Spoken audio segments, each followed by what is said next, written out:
Hello বন্ধুরা, কেমন আছো তোমরা সবাই? আশা করি ভালোই আছো। শান্তনু মৌমিতা চ্যানেলে তোমাদের অনেক অনেক স্বাগত জানাই। এখন চলে এলাম একটা ভিডিও নিয়ে, সেটা অবশ্যই কাকে নিয়ে তোমরা টাইটেল থাম্বনেল থেকে বুঝতেই পেরে গেছো। তো কেন এলাম? আজকে সকালবেলা ঘুম থেকে উঠে বিশ্বাস করো, বাসি বিছানা ছাড়িনি। আমি বিছানা ছাড়ার আগে একবার ফোনটায় হাত দিই প্রত্যেকটা দিন। এটা আমার একটা অভ্যাস। যখনই আমি আজকে একটু তাড়াতাড়ি উঠে পড়েছিলাম, কেননা আজকে সত্যি ভালো লাগছিল না, আর এমনিতেও কি জানি কেন হঠাৎ করে ঘুমটা ভেঙেও গেল, খুব সকাল সকাল ঘুম ভেঙে গিয়েছিল। তো তারপর উঠলাম, উঠে বিছানার ভিতরেই, মানে এমনিতেই জানো তো শীতকালের দিন ব্ল্যাঙ্কেট ছেড়ে উঠতে খুব কষ্ট হয়, অনেক কষ্টে উঠতে হয়। তো বিছানা ব্ল্যাঙ্কেটের ভিতরে বসে বসেই আমি শুয়ে শুয়ে আমি ফোনটা ঘাঁটছিলাম। হঠাৎ করে দেখলাম, আমি জানি আজকের দিনে মন্দিরা খুব তাড়াতাড়ি ভিডিও দিতে পারবে না, আমি জানি না ভিডিও আজকে দিতে পারবে কি পারবে না, কিন্তু হঠাৎ করে দেখলাম যে দাদুর সিম্পল লাইফস্টাইল মানে মন্দিরার বাবার চ্যানেল থেকে একটা ভিডিও। তো সেটা দেখে আমার হঠাৎ করে ভাবলাম যে কে কি, মানে বুঝলাম অন্য কেউ দিয়েছে, সোমনাথ হোক মন্দিরা হোক যে হোক দিয়েছে, কিন্তু কি ভিডিও দিয়েছে দেখার খুব ইচ্ছা তো হবেই। এমনিতেই দেখতে চাইছিলাম যে কি হয়, আমার বাড়ি যদি কাছে হতো আমি অবশ্যই ছুটে যেতাম দেখতে, যে ঘটনাটা একটু দেখে আজ। ঘটনা মানে কি, একটা মানুষ চলে গেলে যা হয় সত্যি খুব দেখার ইচ্ছা হচ্ছিল। একটা মেয়ে যখন বাবা হারায় না, সে কষ্টটা আমি খুব ভালো করে জানি। তো সেই কারণে আমার খুব কষ্ট হচ্ছিল কালকে। আমার ওই ভিডিওটা দেখার পর সকালবেলা উঠে আমি চোখ দিয়ে জল বেরিয়ে যাচ্ছে, হঠাৎ করে জল বেরিয়ে যাচ্ছে। কাউকে প্রকাশ তো করতে পারছি না, কেউ নেইও আমার কাছে। আর আমার বর সকালবেলা আগেই উঠে পড়ে, আমার থেকে অনেকটা আগে উঠে পড়ে, উঠে ও দোকানটা খোলে, এইসবগুলো করে। তো আমি উঠেই আমার চোখ দিয়ে জল বেরিয়ে গেল। তারপরেই দেখছিলাম ভিডিওটা, দেখে খুব কষ্ট লাগছিল। ভিডিওটা ওরা কমপ্লিট করতে পারেনি। ভিডিওটা হচ্ছে ওর বাবার শেষ যাত্রা, সেই ভিডিও। ওর পায়ে আলতা পরিয়ে দিচ্ছে, মানে ওর মন্দিরে ওর বাবার পায়ে আলতা মাখিয়ে দিচ্ছে, দিয়ে যে ছাপ নেয় একটা পেপারের মধ্যে, সেই ছাপটা নিচ্ছিল। জয়ী খুব কাঁদছিল, জয়ীকে দেখে বোঝা যাচ্ছিল, ওর মুখটা দেখে, যে জয়ী এত ভালোবাসতো দাদুকে, জয়ী দাদু করে এত ভালোবাসতো যে কি বলবো। মানে দাদু নাতনির সম্পর্কটা খুব খুব মানে প্রচুর গাঢ় হয়, তাই না, গাঢ় হয়।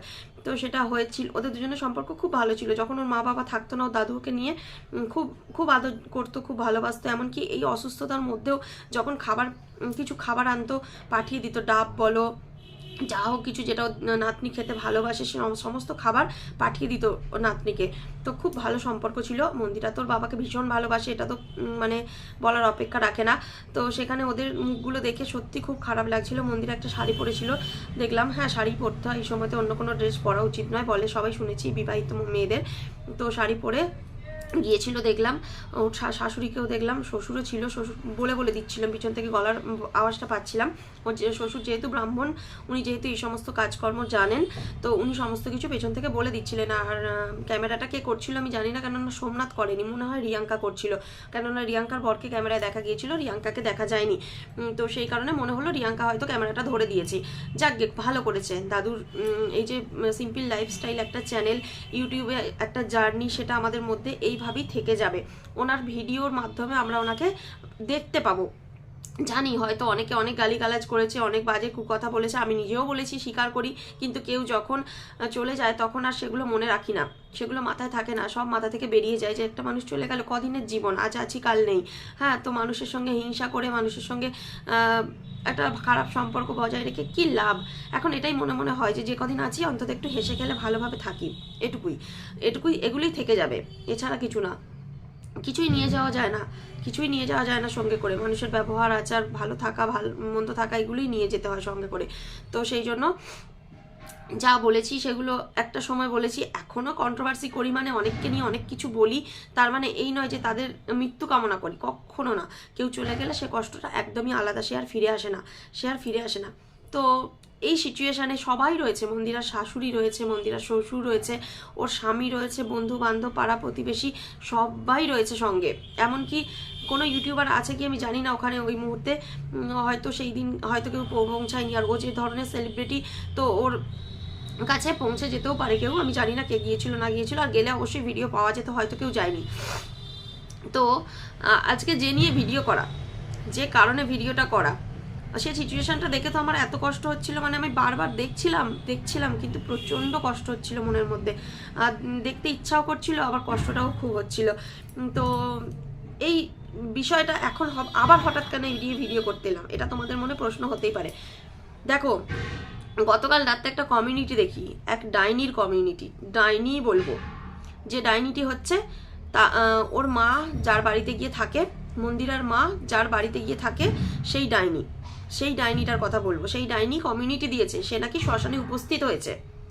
এখন রানাঘাট শ্মশানে সে সেলফি তুলেছে, সেলফি তুলে পোস্ট করেছে একটা পিকচার। কেন, কি জন্য? অসুস্থ ছিল তো খুবই। মন্দিরা এখানে ছুটেছে ওখানে ছুটেছে নিয়ে, কই তখন তো পাশে পাইনি তোদেরকে? তুই না বাবার মতো মানতিস, তুই না বাবার জায়গা দিতে চেয়েছিলি। যখন সেই বাবা তোকে মেয়ের জায়গাটা দিল না, নিজের মেয়েকে ছেড়ে, তখনই বাবা খারাপ হয়ে গেল, তার নামে উল্টোপাল্টা বলতে বসে গেলি নিজের চ্যানেলে। 40 মিনিটের ভিডিও করে, 40-42 মিনিটের ভিডিও করে তারই বউকে দিয়ে রেভিনিউ কামালি, ইনকাম করলি। তা অসুস্থ হওয়ার মধ্যে একটা দিনও এসেছিলিস দেখতে যে কেমন আছে দেখে আসি? মরে যাওয়ার পরে নাটক দেখতে গেছিলে, শ্মশানে নাটক দেখতে গিয়েছিলে? লজ্জা করে না? ওই মহিলাটি হচ্ছে সব থেকে জঘন্য। ওর মাকে উস্কানি দেওয়ার মূলে ও আছে। ও যদি আজ ওর হাতটা ছেড়ে দিত, ওর স্বামীর সংসারে ফিরে আসতে বাধ্য হতো।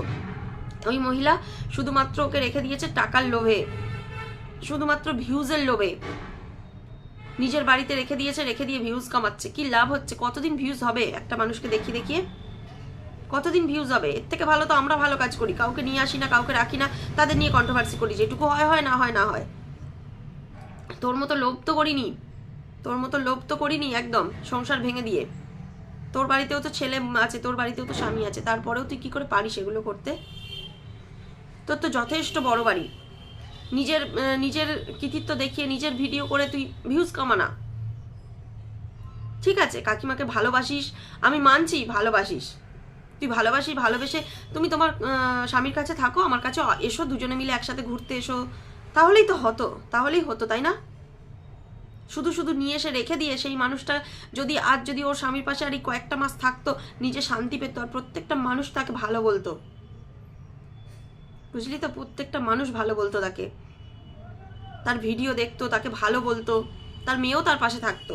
আমার তো মনে হয় মা মেয়ের সম্পর্কটা ভালো হয়ে যেত। আজকের পর থেকে আমার মনে হয় না ওর মেয়ে ওকে ভালোবাসবে বলে।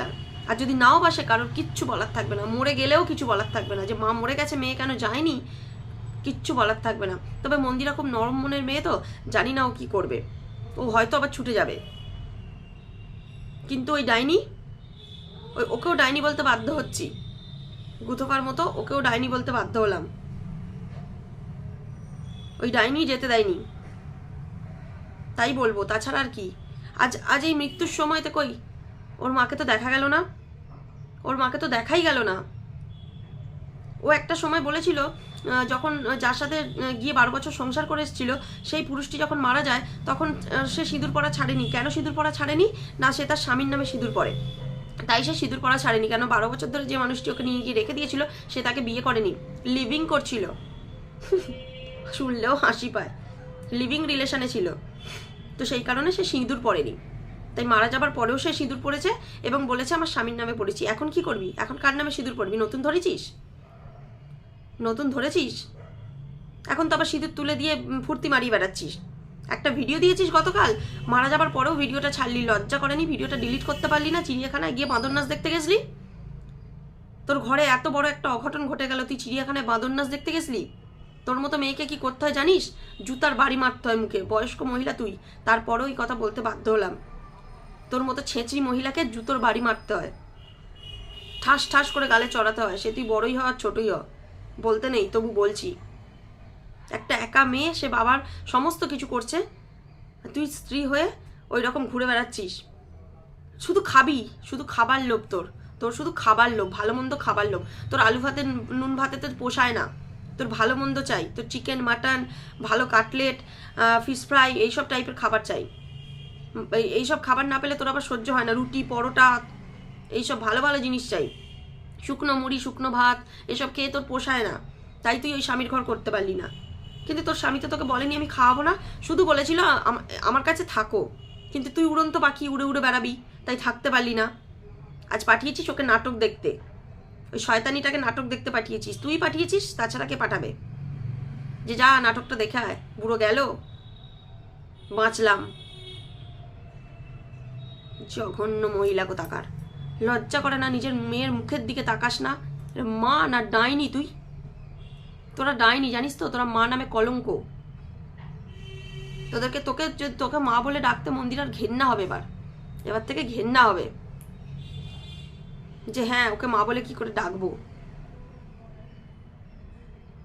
এত দিন ধরে যা হয়ে গেছে, যখন একটা মানুষ মারা যায় কি করে মুখ ফিরিয়ে থাকতে পারে কেউ? কি করে মুখ ফিরিয়ে থাকতে পারে? যে নিজের স্বামী হোক না লিভিং রিলেশনে গেছিলিস, সেও তো মারা গেছে বহুত দিন আগে, সেখানে তো এমন কিছু নেই, সেখান থেকে তো চলে এসছিস তার জিনিসপত্র দিতে। যখন জিনিসপত্রগুলো নিতে আসলি, তোর স্বামীর বাড়িতে যখন রেখে গেছিলি জিনিসপত্রগুলো যখন নিতে আসলি, তখনও সে অসুস্থ ছিল, জিজ্ঞাসা করিসনি কেমন আছে জিজ্ঞাসা করিসনি। আমরা ওই বয়স্ক মানুষটাকে নিয়ে অনেক ভিডিও করেছি, নেগেটিভ ভিডিও করেছি, পজিটিভ ভিডিও নয়। পজিটিভ ভিডিও একটা করেছিলাম লাস্টে, অনেকদিন আগে যখন ওর বউ বাড়ি ছেড়ে চলে যায়, সেই সময় একটা পজিটিভ ভিডিও আমি ওকে নিয়ে করেছিলাম, তো সেটাতে মনে হয়েছিল করা উচিত, তাই। এছাড়া বাকি যা ভিডিও করেছি সব নেগেটিভ ভিডিও। তবুও আজ ওই মানুষটাকে শেষ যাত্রায় দেখে না চোখ দিয়ে জল এসে গেছিল, অতিরিক্ত কান্না পাচ্ছিল, বিশ্বাস করো। মানে শুধু আমার না, এমন নয় যে আমি মন্দিরার বাবার জন্য কাঁদছি, ওর বাবাকে খুব ভালোবাসি বলে কাঁদছি, তা নয়। মন্দিরাকে দেখে কষ্ট হচ্ছিল, নিজের বাবার কথা মনে পড়ছিল, বুঝলে তো, নিজের বাবার কথা মনে পড়ছিল। ওই রকম যখন মন্দিরা যখন পায়ে আলতাটা পরাচ্ছে না ওর বাবার, আমিও সেমভাবে আমার বাবার পায়ে ওরকমভাবে আলতা পরিয়ে ছাপটা নিয়েছিলাম, সেই সিচুয়েশনটা আমার মনে পড়ছিল।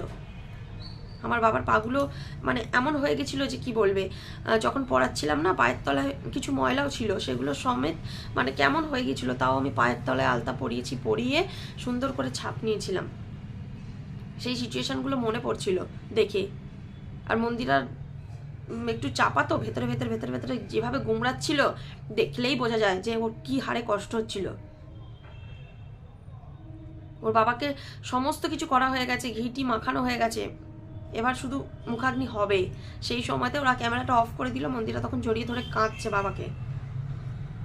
সেই সিচুয়েশনটা ওরা যে ক্যামেরা অন করেছিল, সে আর মনে হয় ক্যামেরা অন করে রাখতে পারেনি। সে সোমনাথ তখন বলছে, শুনতে পাচ্ছি যে আমি দেখছি, তুমি সরো, আমি দেখছি। কেউ একজন ওকে থামানোর চেষ্টা করছিল, তখন সোমনাথ বলছে। আর হ্যাঁ, সোমনাথের মতো একজন ভালো স্বামী পাশে পেয়েছে বলেই ও আজ এই জায়গায়। আর শুধু সোমনাথের একার কৃতিত্ব নয়, ওর মা বাবারও সমান কৃতিত্ব। মন্দিরার শ্বশুর শাশুড়ি এত ভালো মানুষ, মানে দেখা যায় না। ওর শাশুড়িও দেখলাম মাথার কাছে এসে বসে আছে জয়ীকে কাছে নিয়ে।